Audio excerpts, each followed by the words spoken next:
এটা কি আলামত বলেন তো দেখি।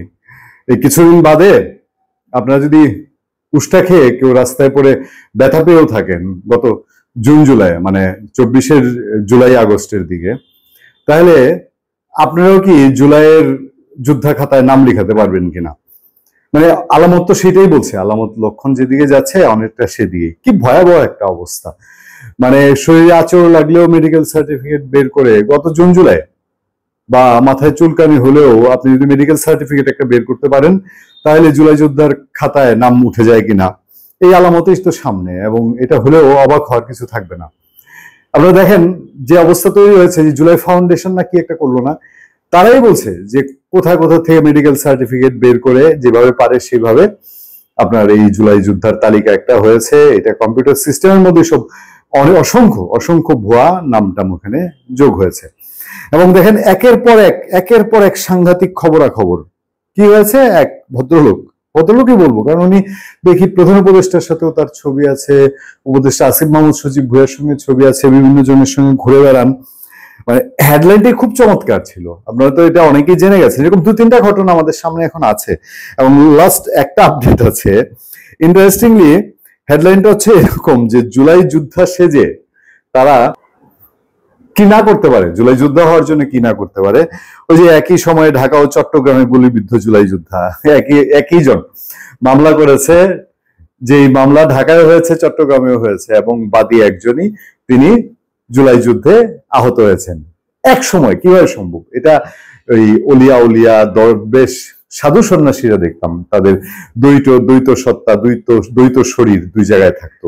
সাধু সন্ন্যাসীরাও কি জুলাই যুদ্ধে অংশ নিয়েছিল কিনা ছোট্ট করে যদি শুনেন। ঢাকা সরকারি আলিয়া মাদ্রাসা ছাত্র তো হলেও হতে পারে, মাদ্রাসা শিক্ষার্থী সাইফুদ্দিন মোহাম্মদ এমদাদ 2024 সালের 4 আগস্ট বৈষম্যবিরোধী ছাত্র আন্দোলনের কর্মসূচিতে অংশ নিয়ে চট্টগ্রামের নিউ মার্কেট এলাকায় গুলিবিদ্ধ হন তিনি।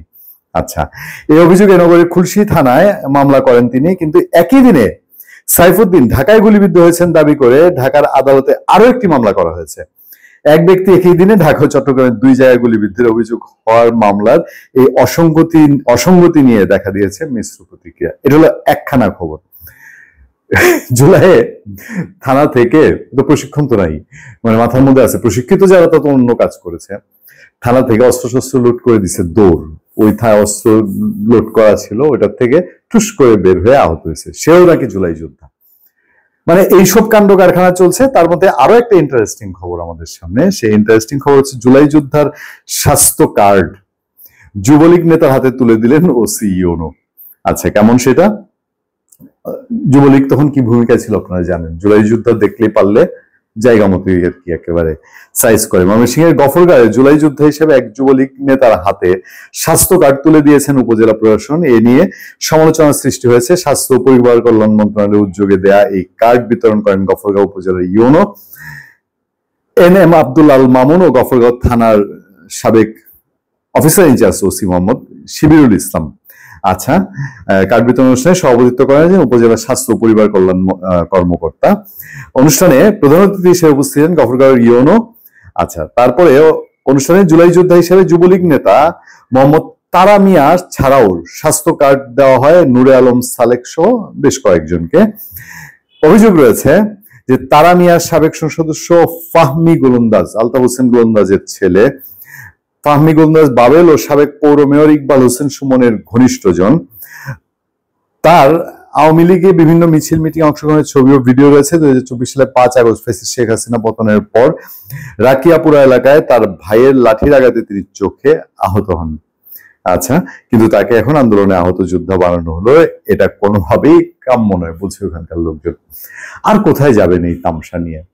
তামসা শুরু হয়েছে। সিরিজ নিউজ নাটক তো মেগা সিরিয়াল চলতে থাকুক, আমরাও দেখতে থাকি। ভালো থাকবেন, সুস্থ থাকবেন। আপনার সাথে আমি আতিক রহমান পূর্ণিয়া।